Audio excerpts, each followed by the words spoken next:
सामने फरिश्तों को झुका दिया।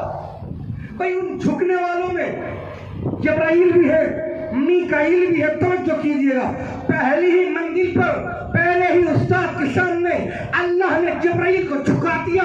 जो जिब्राइल झुक गए, अब जिब्राइल आदम को पढ़ा नहीं सकते। मुसलमानों, तुम्हारी अक्ल को क्या हो गया है? अरे जब जिब्राइल आदम को पढ़ा नहीं सकते तो मोहम्मद का ऑपरेशन कहां से कर सकते? भाई मैंने कहा मैं बहुत तेजी से, चूंकि वक्त बहुत कम है, मुझे 6 बजे अब्दुल्लापुर में मेंबर पे बैठना, लेकिन इंशाल्लाह बहुत लुत्फ आएगा। पूरी जिम्मेदारी से कह रहा हूँ, इस नहज की गुफ्तगू आपने देखिए, आपके यहाँ के सबसे बड़े खतीब पूरी दुनिया में, ठीक है खलीम साहब, लेकिन पूरी जिम्मेदारी से कह रहा हूँ इंशाल्लाह इस नहज की खिताबत पहली बार सुनेंगे। सलवात पढ़े ना मोहम्मद आले मोहम्मद। तवज्जो कीजिएगा, अल्लाह ने पहली जमात को, पहली क्लास को पढ़ाने वाले टीचर के सामने जिब्राइल को झुका दिया। जब जिब्राइल आदम के सामने झुक गए, अब आदम को पढ़ा नहीं सकते। जब आदम को नहीं पढ़ा सकते तो फख्र आदम का ऑपरेशन कहां से कर सकते हैं? भाई पहली जमात को पढ़ाने वाला जब इब्तदाई क्लासेस होती है, इब्तदा में अगर बच्चा याद करके आए, ये शैतानी करे, तो उस्ताद छड़ी से भी मारता है, डंडी से भी मारता है शुरुआती क्लासेस में। लेकिन हाई क्लासेस में उस्ताद मारता नहीं है। अगर प्रिंसिपल के सामने किसी शागिर्द की, तालिब इल्म की, स्टूडेंट की शिकायत पहुंचे तो तवज्जो कीजिएगा, प्रिंसिपल मारता नहीं है। उसे मारना अपनी इंसल्ट समझता है, अपनी तौहीन समझता है। भाई प्रिंसिपल जो आखिरी दर्जे की सजा तालिब इल्म को देता है वो ये होती है, निकल जा मेरे स्कूल से। अब समझ में आया मोहम्मद ने उन्हें अपनी बदन से क्यों निकाला था? भाई अब समझ में आया। इब्तदाई क्लासेस में मारा भी जाता है, लेकिन यूनिवर्सिटी में, कॉलेज में मारा नहीं जाता। तवज्जो कीजिएगा, अब देखिए क्लास में शरीर शागिर्द भी होते, शरीर भी होते, भाई अच्छे भी होते, बुरे भी होते। उस्ताद जब कुर्सी पर बैठता है और शागिर्द बैठे हुए होते, उस्ताद की नजर हमेशा पीछे वाले बैक बेंचर पे होती है। पीछे वाले वो शैतानी करते, पता नहीं कैसे जुमला सुनोगे जो दौड़ानो। उस्ताद की हमेशा नजर पीछे वालों पे होती है। जहां उस्ताद की नजर बची, दोनों जो एक सीट पर बैठे थे कानों में बातें करने लगे। उस्ताद की नजर पड़ी कि क्लास का माहौल खराब कर रहे हो। उस्ताद खड़ा हुआ, एक के करीब गया, एक को दाएं कान से पकड़ा, बाएं लाके बिठाया, एक को अरे न जाने कहा पहुंचा नहीं मजमा। भाई एक को कान से पकड़ा बाएं, एक को दाएं। दूर से देखने वाला शख्स समझता है उस्ताद के बहुत करीबी है, उस्ताद बहुत चाहता है, दाएं बाएं बैठे हैं, बड़े करीब है उस्ताद के। जुमला सुनिएगा, आखिरी आदमी तक तवज्जो। दूर से देखने वाला समझता है करीबी है, लेकिन उसे मालूम नहीं होता ये जो कुर्ब है, ये जो कुर्ब है शराफत की वजह से नहीं, शरारत की वजह से। ये जो कुर्ब है, ये जो करीब बैठे हैं उस्ताद के, शराफत की वजह से नहीं, शरारत की वजह से। जब उस्ताद के पास आके बैठ जाते हैं, अब शैतानी कैसे करें? उस्ताद की नजरों के सामने है, उस्ताद के करीब है। भाई सुनिएगा, मुझे पढ़े लिखे लोगों के वजाहत करने की जरूरत नहीं है, यकीनन आप लोग पहुंच गए होंगे। जब तक उस्ताद मौजूद होता है क्लास में, खामोशी से बैठे रहते, शैतानी नहीं करते, शरारत नहीं करते। तवज्जो कीजिएगा, शैतान जब तक उस्ताद क्लास में हो, शरीर शागिर्द अपनी शरारत को छुपाए रखता है और दूर से देखने वाला समझता है जितने भी स्टूडेंट हैं क्लास में सारे शरीर अरे नहीं जाने का यार। अभाव करने को मेरे लोगों ने मेरे सहाबी सितारों के मानिंद है, सुनिएगा सुनिएगा।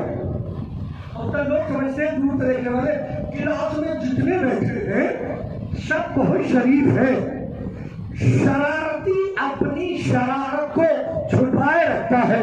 पता कब चले शरीफ कौन मेरा पीछे वाले मेरा साथ दीजिएगा।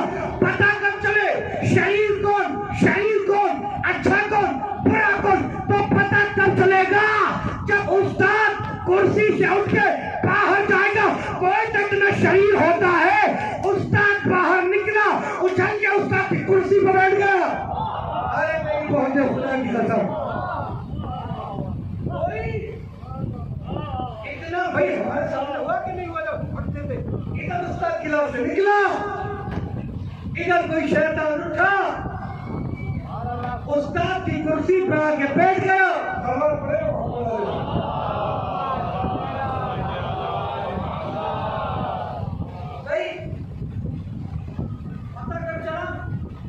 जब उस्ताद क्लास से बाहर निकला तब तो कीजिएगा, जब तक उस्ताद क्लास में था सब शरीफ थे।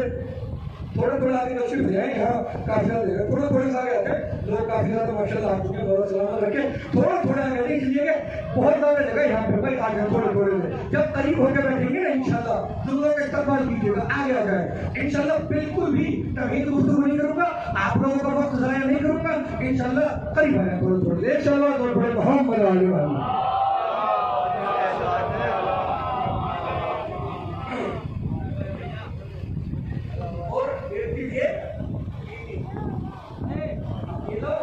सारे लोग तो समझ रहे ना भाई, आप लोगों की आवाज तो मेरी आवाज से ज्यादा होनी चाहिए। अब सुनिएगा, पता तब चला कि क्लास में शरीफ कौन। अगर उसको सुनी भी हो तो मत बोलिएगा, और अगर लगे नया कुछ पढ़ रहे तो जरा मेरे साथ दीजिएगा। एक सलावत पढ़े ना मोहम्मद वाले मोहम्मद।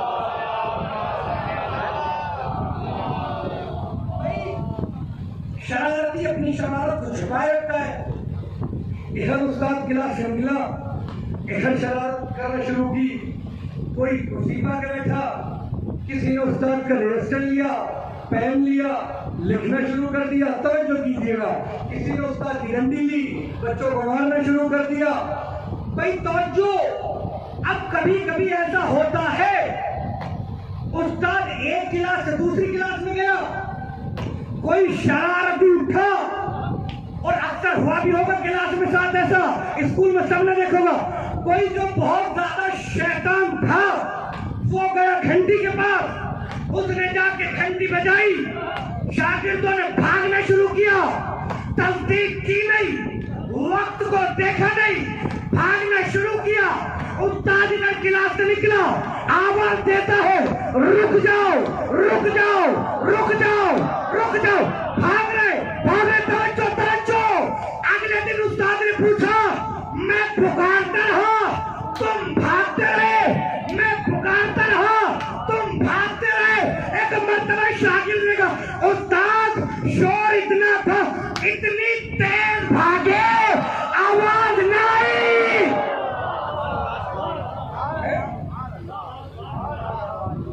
इतनी तेज भागे आवाज नहीं आई, शोर बहुत था। मैंने उसके पहले जवाब पढ़ाने वाले आदम, आखिरी जमात को पढ़ाने वाले आदम, अल्लाह ने सबसे पहले शरीयत देकर आदम के बाद नूह को भेजा। नूह के बाद मैं इसीलिए ना कोई ज्यादा आयत पढ़ रहा हूँ, ना कोई अरबी इबारत से पढ़ रहा हूँ, क्योंकि वक्त कम है और बस चलते जाते इंशाल्लाह बेहतर से जितना मेरे मैं पढ़ सकता हूँ इंशाल्लाह। सलावत पढ़े कोई मोहम्मद वाले। अल्लाह ने सबसे पहले शरीयत से आदम को भेजा। आदम के बाद नूह के बाद इब्राहिम, फिर मूसा, फिर ईसा, फिर खत्म मर्तबा। भाई शरीयत कितनी है? 6। कितनी शरीयत है? 6। अल्लाह ने शरीयत भेजी 6, और नबी कितने भेजे? 1,24,000। भाई 6 है शरीयत वाले, बाकी के नबी क्यों आए थे? क्या फजूल में आए थे? है कर नहीं। आदम पहली शरीयत लेकर आए। आदम और नूह के दरमियान जो अंबिया गुजरे वो आदम की शरीयत की हिफाजत करते रहे। तो नूह और इब्राहिम के दरमियान जो अंबिया आए वो नूह की शरीयत की हिफाजत करते रहे। नूह और इब्राहिम के दरमियान जो अंबिया आए वो नूह की शरीयत की हिफाजत करते रहे। तवज्जो के जुमले पर मूसा और इब्राहिम के दरमियान जो नबी आए वो इब्राहिम की शरीयत की तवज्जो, और मूसा और ईसा के दरमियान जो है वो मूसा की शरीयत की। कोई तरीका ये बना जो शरीयत लेकर आएगा शरीयत खुदा बनाएगा, मुहाफिज शरीयत भी खुदा बनाएगा। भाई या तो यूं कहो मोहम्मद पे आकर शरीयत खत्म हो गई थी, वरना मानो मुहाफिज शरीयत खुदा बनाएगा। तुम सकीफा के बंद कमरे में न बनाओगे। मुहाफिज शरीयत अल्लाह बनाएगा, तुम बंद कमरे में बनाओगे। और अल्लाह ने शरीयत को भेजा। आखिरी आदम आज नारे बुलंद किए जाते हैं इस्लाम को खतरा है। अगर इस्लाम को खतरा होता तो मुहाफिज शरीयत पर्दे खैर में बैठा न रहता। अरे मैं तुम कह रहा हूँ भाई, मैं दलील दूंगा जरा बोले। भाई मुहाफिज शरीयत गैर में न रहता, पर्दे से बाहर आ जाता। फरना देखिए आदम के बाद शरीयत को खतरा था, अल्लाह ने नूह को भेजा। नूह के बाद खतरा था, अल्लाह ने इब्राहिम को भेजा। इब्राहिम के बाद खतरा था सच्चा, अल्लाह ने मूसा को भेजा। मूसा के बाद खतरा था, अल्लाह ने ईसा को भेजा। ईसा के बाद खतरा था, अल्लाह ने मोहम्मद को भेजा। मोहम्मद के बाद खतरा था, अल्लाह ने आखिरी हद पर वासी पर गदीर के मैदान में आयत नाज़िल की, या रसूल बल्ले, रसूल बना दीजिए मुहाफिज शरीयत। अब तक शरीयतों को खतरा था, अगर अब न बनाया तो तेरी रिसालत को खतरा। अब तक था शरीयतों को खतरा, अगर अब न बनाया तो तेरी रिसालत को खतरा है। अल्लाह ने अगर आपने देना किया तो आपने कुछ ना किया है। देखिए गदीर के मैदान में इमाम मुस्लिम लिखते अल्लाह के नबी ने सबसे पहले नंबर बनाने के बाद क्या कहा, लोगों मैं तुम्हारे दरमियान तो कहां तक चीजें छोड़ जा रहा हूं। एक खुदा की इमाम, दूसरे मेरे अहले बैत। निजाम मुस्तफा क्या है? तो निजाम मुस्तफा क्या है? खुदा और अहले बैत। ये निजाम मुस्तफा ने नहीं बनाया, ये निजाम उसने बनाया जिसने मुस्तफा को बनाया। अरे तवज्जो कीजिएगा जरा भाई, ये निजाम उसने बनाया जिसने मुस्तफा को बनाया। तवज्जो है कि नहीं? सल्लल्लाहु पढ़े मोहम्मद भाई, मुस्तफा ने अली को अपनी मर्जी से नहीं चुना, बल्कि खुदा ने अली को चुना। और हम हमेशा खुदा के चुने हुए को मानते हैं। भाई देखिए, जिसे खुदा चुने उसे इंग्लिश में कहते हैं सिलेक्शन, जिसे अवाम चुने उसे कहते हैं इलेक्शन। भाई हम सिलेक्शन पे बाकी रहे, तुम इलेक्शन कराते रहे। हम सिलेक्शन पर रहे, तुम इलेक्शन कराते रहे। हम सिलेक्शन पर रहे, तवज्जो, तुम इलेक्शन कराते रहे। अब पूरी दुनिया से किसी भी मुफ्ती के पास जाइए, जाने के बाद पूछिएगा क्या 1400 साल के बाद अब इलेक्शन में धांधली हो सकती है?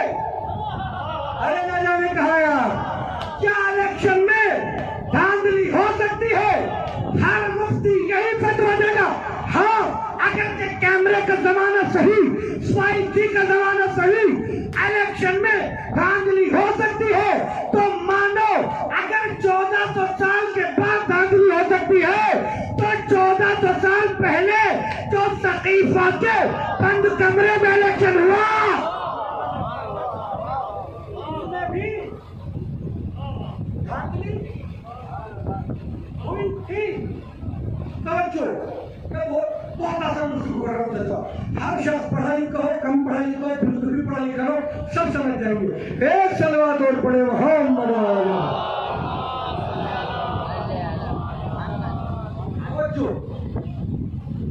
अल्लाह के नबी ने कहा मैं तो दिनों का तो चीजें छोड़े जा रहा हूँ। खुदा की किताब थोड़ी बहुत चीज जाती है जिसे इंसान लेकर आया हो। मैं भी हमें मैं ही पढ़ देता हूँ और मेंबर पर रुमाल छोड़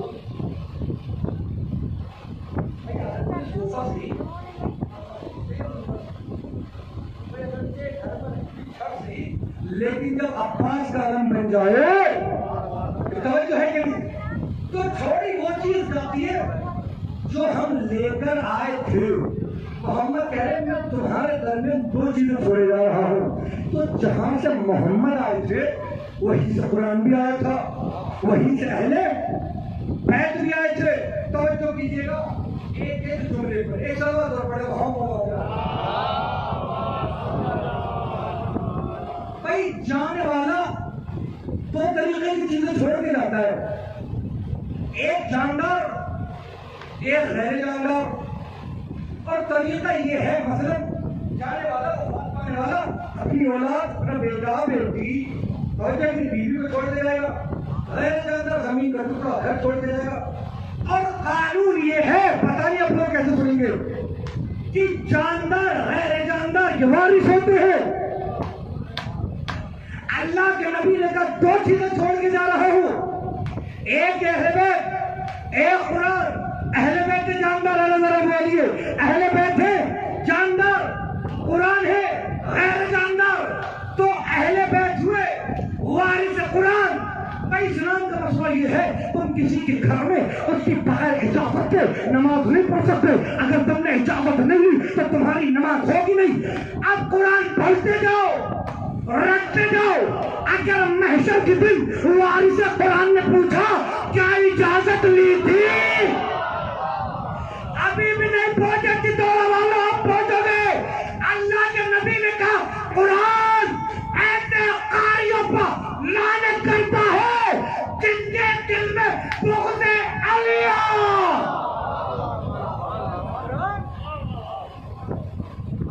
ऐसे कारियों पर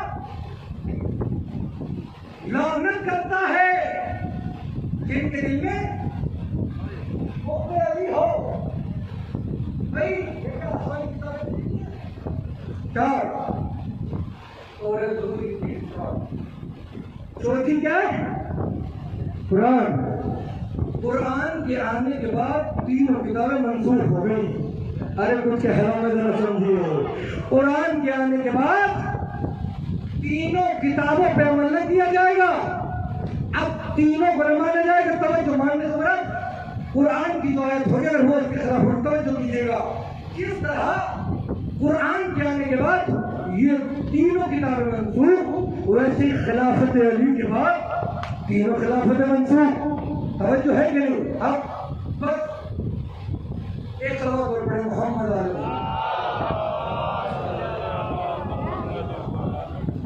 भाई जब तक मोहम्मद मुस्तफा रहे इस्लाम की तारीख, अंबिया की तारीख इस्लाम की तारीख थी। मोहम्मद मुस्तफा की बात तारीख दो हिस्सों में होती, एक मुसलमान की तारीख, एक इस्लाम की तारीख। भाई तवज्जो कीजिएगा। और तरीका ये बनाया गया जो मुसलमान करे वो इस्लाम, जो मुसलमान करे वो इस्लाम, जो मुसलमान करे वो इस्लाम। मुसलमान मजलूमों का लहू है कहीं ही इस्लाम, मुसलमान आतंकवाद फैलाए कहीं ही इस्लाम। इस्लाम मुसलमान की आदतों का नाम नहीं, कुरान की आयतों का नाम है। अरे जरा मुतवज्जो रहिए। इस्लाम अब जिन लोगों ने मुसलमानों वाला इस्लाम पढ़ा था उन्होंने इस्लाम पर हमले किए। और एक अंग्रेज राइटर ने लिखा कि मोहम्मद मक्के से उठे, मोहम्मद के एक हाथ में कुरान थी, एक हाथ में तलवार थी, हदूद इतने बढ़ाए, इतने रोशन किए कि रोम की सरहदों से मिला दिए। मोहम्मद को मक्के से बाहर निकली, मदीने से बाहर गई, मक्के मदीने के दरमियान रहे सिर्फ मोहम्मद। जो देखा उन्होंने एक मुसलमान को था, बदनाम रसूल को किया, देखा मुसलमान को था, अल्लाह के नबी ये क्या भाई तवज्जो, ये मुसलमान एक हाथ में तलवार एक हाथ में कुरान लेके चले, आवाज आएगी मियां मिर्जा मुनाजिर, मैं तो इनके दोनों हाथ भर के गया था, एक हाथ में कुरान थी, एक हाथ में अहले बैत, लेकिन मेरे जाने के बाद अहले बैत को छोड़ दिया, कुरान को। तवज्जो है क्या? मेरे जाने के बाद इन्होंने ये किया कि अहले बैत को छोड़ दिया, कुरान को पकड़ लिया। जुमला सुनिएगा, पूरी तकरीर एक तरफ, ये जुमला एक तरफ। जो एक हाथ में तलवार और एक हाथ में कुरान लेके निकला था, लोग कहते उसने 22 लाख मुरब्बा मील जमीन पर इस्लाम फैलाया। पता नहीं कैसे सुनो, बहुत आसानी से कहूंगा, लेकिन आखिरी आदमी तक से तवज्जो, समझ जाइएगा तो बोलिएगा जरूर। अगर 22 लाख मुरब्बा मील जमीन पर उसने इस्लाम फैलाया होता तो 9 लाख मुसलमान करबला में हुसैन को कत्ल करने न आते। अरे पता नहीं कैसे सुन रहे आप, जुमला सुनो, जुमला सुनो। उसने 22 लाख मुरब्बा मील जमीन पर इस्लाम नहीं फैलाया था, तो उसे अहले बैत इस्लाम नहीं फैलाया था, बल्कि तो उसे अहले बैत फैलाया था। सोचिएगा तुमने को है भाई, हमने तो पहली ही मंजिल पर देख लिया था जिसे अल्लाह बनाए। आप देखें, शैतान अल्लाह को तो मान रहा था, जिसे अल्लाह मनवा रहा था उसे नहीं मान रहा था। भाई देखो, मुझे मालूम है गर्मी बहुत ज्यादा, आप लोगों को ज्यादा गर्मी मुझे लग रही, 12 मीटर का बाप है, तबा दूरा में वो सब कुछ ठीक है ना, लेकिन मैं बोल रहा हूँ तो थोड़ा सा आपको बताते। बस 5 बज चुके हैं, मुझे 6 बजे में बार बार मेरे पूरे पूछना, तो बस मैं गुफ्तगू का खत्म करना, छोटा सा वाकया छोटी, उसके बाद चला रफ्ते मसला फिर कभी जिंदगी में मौका दिया तो इंशाल्लाह कभी गुफ्तगू।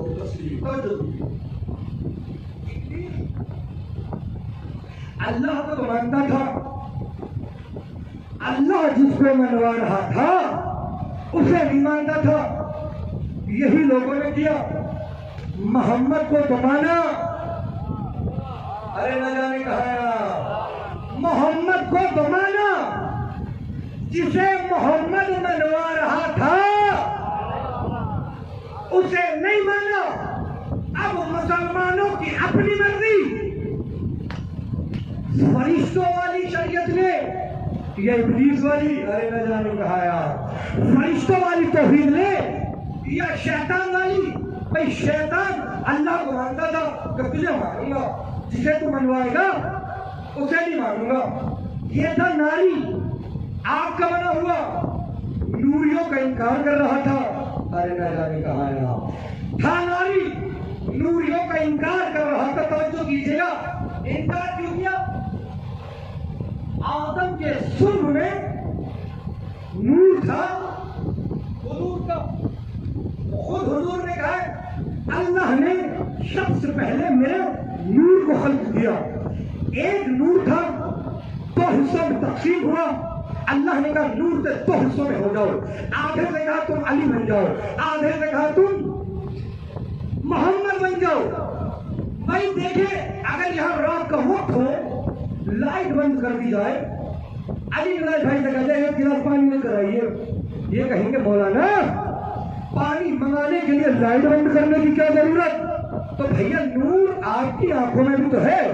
का है इस नूर का मकसद है रास्ता दिखाना। ये जो लाइट वाला नूर है इसका मकसद है अंधेरा मिटाना। तो तवज्जो, तो नूर नबी रास्ता दिखाएगा, नूर अली निफाक का अंधेरा मिटाएगा। तवज्जो, एक नूर दो हिस्सों में तकसीम हुआ। आज साइंस तरक्की कर गई है, साइंस बताती है कि आंखों में भी पर्दे होते हैं।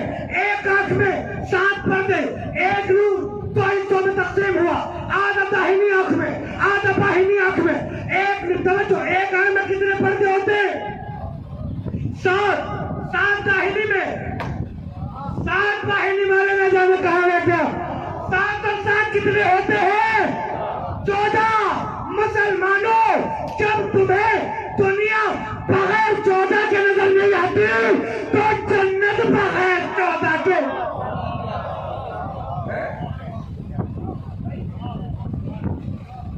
जब तुम्हें दुनिया बगैर 14 के नजर नहीं आती तो जन्नत बगैर 14 की कहां से? और एक छोटी सी मैसेज आप लोगों के लिए। आप लोग जानते हैं सबसे पहले कौन सी सब्जी ने जनाब अमीर की विलायत का इकरार किया? इन 14 को माना जानते हो कौन सी सब्जी है? उसे अरबी में कहते हैं बाज़िंजान, यानी बैगन। बैगन वो सब्जी है जिसने सबसे पहले जनाब अमीर की विलायत का इकरार किया। शेख याकूब कुलैनी और उसमें काफी में बर्बाद की रिवायत नकल की है। मुल्ला बाकर मदीसी में बिहार अखबार में शेख हुर्रमली ने वसाइल शिया में तो जो दिएगा हदीस रसूल है।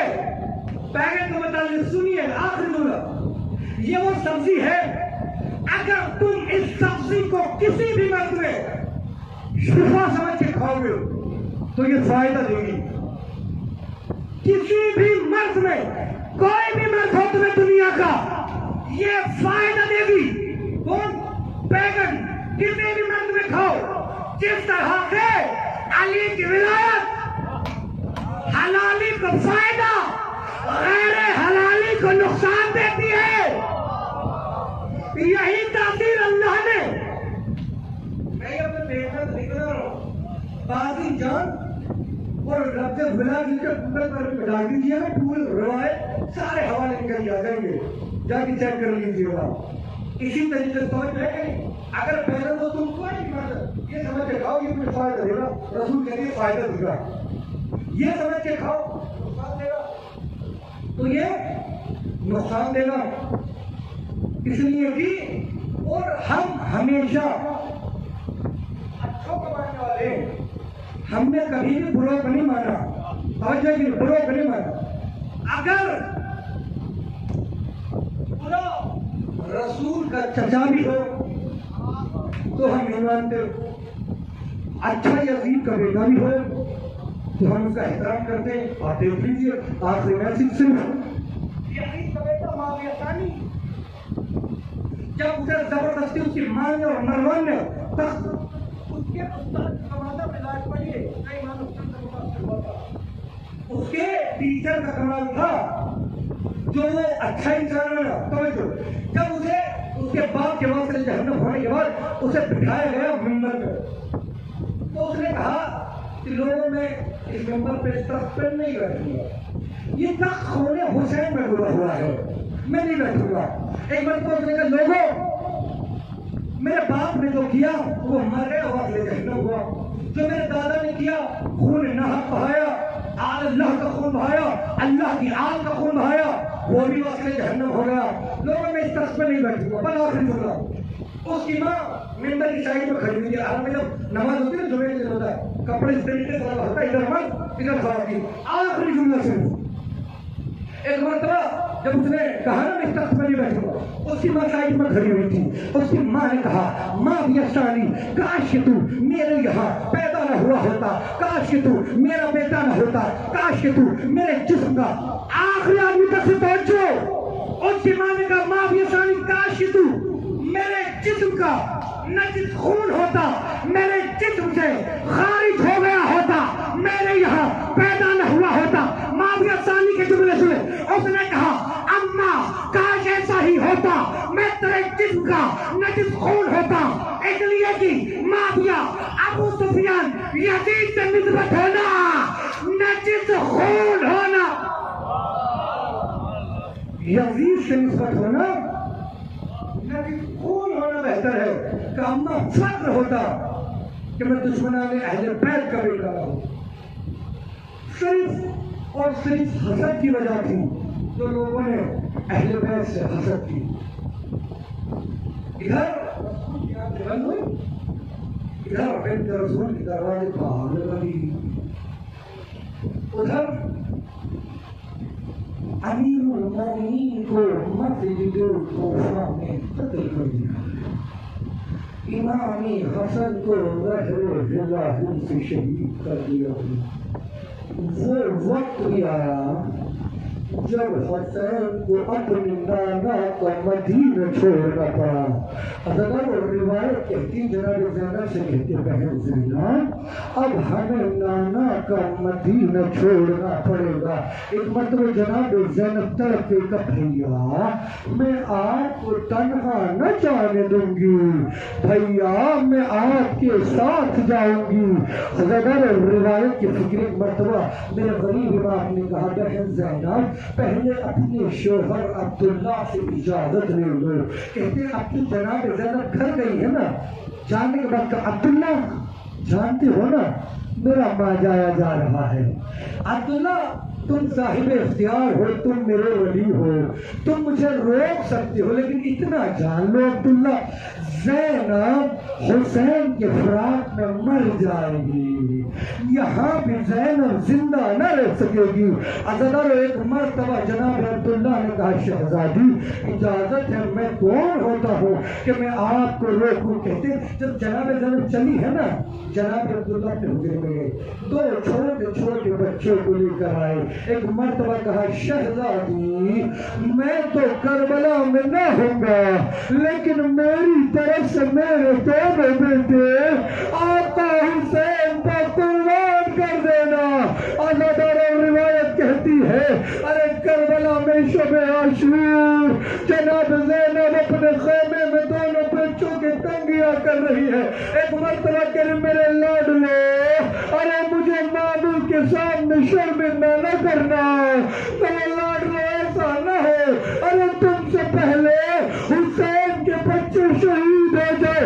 अदगर रिवायत कहती है जनाब ज़ैनब ने जब सुबह हुई ना आशूर की, जनाब ज़ैनब ने कहा मेरे लाडले चाहे मामू से इजाजत हो। रिवायत कहती है खुद इमाम हुसैन के खेमे के दरवाजे पर खड़ी हो गई, दोनों बच्चे अंदर गए, इजाजत मांगी, मौला ने इजाजत ना दी।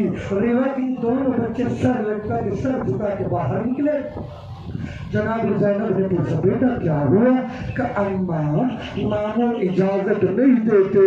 रिवायत की एक मर्तबा दोनों बच्चों को हाथों में पकड़ा, अंदर दाखिल खेमे में जाने के बाद कहा मेरे माँ जाए अरे बहन ने कभी जिंदगी में तुमसे कुछ नहीं मांगा, माँ जाए तुझे मेरे हक का वास्ता अरे इस सदका को कबूल कर ले। रिवायत कहती है मौला ने इजाजत दी, एक जनाब ज़ैनब के बेटे को इमाम हुसैन ने सवार करे, एक को हजरत अब्बास ने सवार करे। कहते चलना चाहते हैं, जनाब ज़ैनब ने कहा रुको रुको, एक मर्तबा का मेरे लाडले अगर सराज पे पहुंच जाए तो कतरा पानी न पीना, हुसैन की सकीना की प्यासी। अज़ादार रिवायत कहती है अब जब दोनों भाई चले हैं ना, जल्दी में करीब हुए, बड़े ने छोटे से कहा भैया मैं मैमने पर हमला करूंगा, तुम मैमने पर हमला करना। जब कल पे लश्कर पर पहुंचेंगे तो मामू के दुश्मन उमर साहब का वही कत्ल कर देंगे। अज़ादार रिवायत कहती है एक मर्तबा दोनों भाई भाइयों ने हमला करना शुरू किया। एक ने मैसरे पर किया, एक ने मैमने पे। अब जो कल पे लश्कर पर पहुंचे, रिवायत की फिक्र, एक जालिम ने छोटे भाई के सर पे गुरुद्वारा, एक के सर पे तलवार लगी, अरे छोटा भाई वही शहीद हो गया। कहते बड़े भाई में रमक बाकी थी, आजादी मांगो, हमारी नुसरत को आइएगा। अब जो मेरा गरीब इमाम आया है ना, तो यही काम मामू अम्मा को बता देना, हम सरिया पर गए थे, लेकिन एक खतरा भी हमने पानी न पिया। अल्लाह एक मर्तबा वो भी दुनिया से रुखसत हुआ, हुसैन ने उठाया।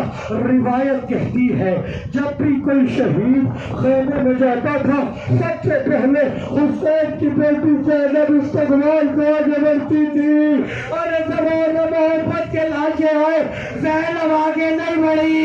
रिवायत कहते हैं इमाम हुसैन ने कहा ज़ैनब को अब जो आई है ना, कहते आंखें बंद की, रोई नहीं है, दोनों बेटों के बीच में बैठ गई, दोनों के सीने पे हाथ रखने के बाद अरे मेरा बाजा नरगाए आधा में गिरा, अब तो मेरे पास कोई सदका भी नहीं जो अपने माँ जाए का कुर्बान कर दूं। इन्ना लिल्लाहि व इन्ना